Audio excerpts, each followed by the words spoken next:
वासना के आकर्षण के बारे में बात करने से पहले आइए हम जान लेते हैं कि आखिर वासना किस बला का नाम है। हालांकि एहसासों के स्तर पर आप वासना से भली प्रकार परिचित हैं, लेकिन क्योंकि एहसासों को देखा और समझा नहीं जा सकता, लेकिन यहां इस वीडियो में प्रस्तुत है वासना का एक ऐसा रूप जिसे बौद्धिक स्तर पर समझना आसान हो। आप तो जानते ही हैं, जब तक पहेली समझ न आ जाए उसे सुलझाना नामुमकिन है। अतः आइए पहले पहेली को समझते हैं। वासना की पहेली एक ऐसी पहेली है जो प्रत्येक मनुष्य के जीवन में आज नहीं तो कल एक समस्या बनकर उभरती है। अब कुछ विरले ही होते हैं जो इस ज्वलंत पहेली को सुलझाना जरूरी समझते हैं। उन्हें आध्यात्मिक रूप से जागृत कहा जा सकता है। बाकी को आप कुछ भी कहिए। वासना की उत्पत्ति हमारे दैनिक जीवन की इच्छाओं से होती है। वासना अर्थात इच्छाओं में वास करना, अर्थात बार बार कुछ विशिष्ट इच्छाओं के बारे में चिंतन करना ही उनके प्रति वासना कहलाता है। अतः हम कह सकते हैं कि प्रत्येक वासना एक इच्छा होती है, लेकिन प्रत्येक इच्छा एक वासना हो यह जरूरी नहीं। जब आप किसी इच्छा को इस कदर पकड़ लेते हैं कि उसे लेकर आप अपना भला बुरा सोचना बंद कर देते हैं, अपने विवेक का उपयोग करना बंद कर देते हैं, तब उसे वासना कहा जाता है। अब वो खाने की, पीने की, सोने की, देखने की, सुनने की या और कुछ करने की हो।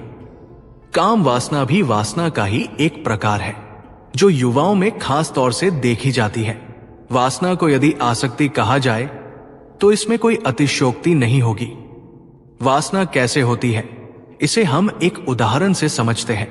मुझे यकीन है कि मेरी तरह आपको भी बचपन में फिल्में देखने का शौक जरूर रहा होगा। जब भी किसी गली मोहल्ले में टीवी पर फिल्में या कोई पसंदीदा सीरियल्स शुरू होती थी, उस समय अगर हमारा स्कूल का समय भी हुआ तो भी निश्चित समय पर कक्षा से फरार होकर उसे देखते थे।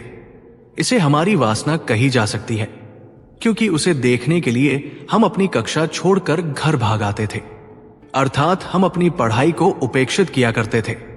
जब किसी इच्छा के वशीभूत होकर इंसान अपना भला बुरा सोचना बंद कर दे तो उसे वासना कहते हैं। वासना को एक प्रकार का नशा भी कह सकते हैं, क्योंकि नशेड़ी इंसान भी अपना भला बुरा सोचना बंद कर देता है।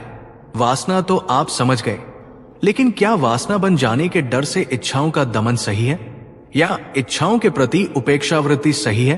इसे समझने के लिए महर्षि कौत्स और कण्व की ये पौराणिक कथा सुनिए। कहानी शुरू करने से पहले आपसे अनुरोध है कि चैनल को सब्सक्राइब करके बेल की घंटी को दबा दीजिए। आइए वापस कहानी पर। एक बार की बात है जब कौत्स ऋषि महर्षि कण्व के आश्रम में तपस्या कर रहे थे। दोनों गुरु शिष्य अपने सभी कार्य एक साथ ही करते थे।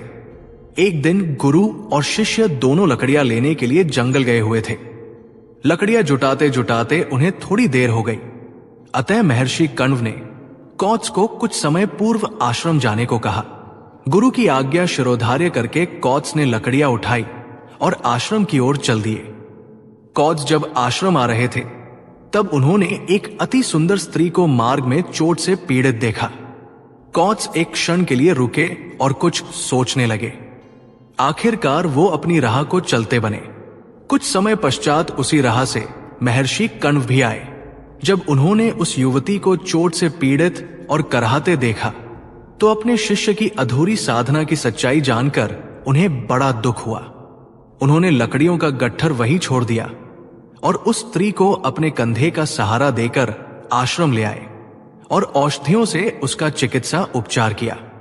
तत्पश्चात उन्होंने अपने शिष्य कौत्स को बुलाया और पूछा, वत्स, जब तुम्हें ये युवती मार्ग में कष्ट से पीड़ित अवस्था में दिखाई दी तो तुमने इसकी कोई सहायता क्यों नहीं की? इसे आश्रम लाकर तुम्हें इसका चिकित्सा उपचार करना चाहिए था। क्या मेरी शिक्षा में कोई भूल रह गई है? गुरु के ऐसे वचनों को सुनकर कौत्स ने लज्जा से सिर झुका लिया और बोले, गुरुदेव, आप व्यथित मत होइए। आपकी शिक्षा में कोई भूल नहीं रही है। मुझे ही अपनी संयमशीलता पर संदेह था कि कहीं उस अति सुंदर स्त्री के रूप और सौंदर्य को देखकर मैं अपनी साधना से विचलित न हो जाऊं। इसीलिए मैं उसे वहीं पर उपेक्षित छोड़कर चला आया।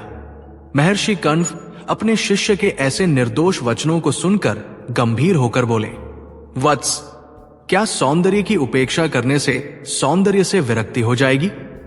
मनोभावों को छिपाने, उनकी उपेक्षा करने या दमन करने से कभी भी उनका समाधान नहीं हो सकता। यदि तुमने ऐसा किया तो अनुकूल वातावरण में वो प्रकट हुए बिना नहीं रहेंगे। इसलिए यदि वासनाओं के आकर्षण से बचना है तो वैसे ही वातावरण में रहकर आत्मनियंत्रण का अभ्यास करना चाहिए। क्या तैरना कभी सूखे में सीखा जा सकता है? नहीं ना।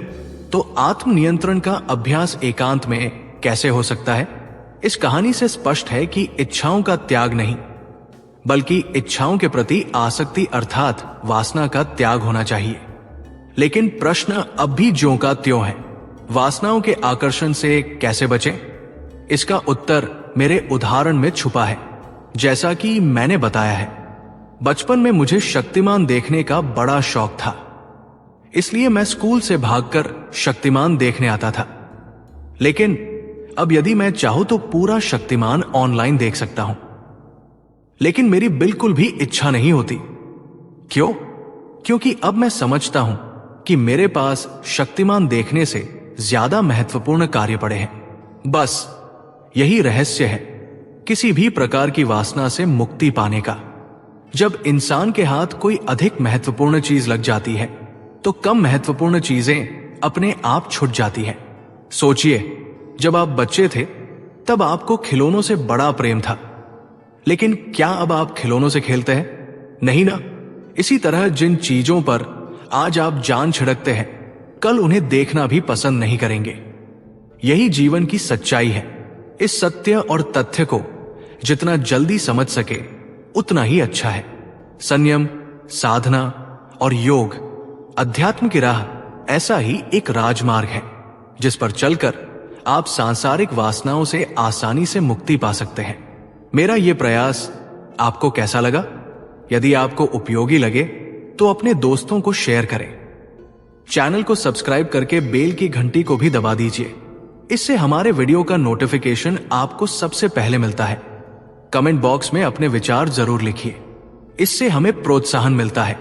मिलते हैं किसी और वीडियो में, तब तक के लिए आपको मेरा नमस्कार।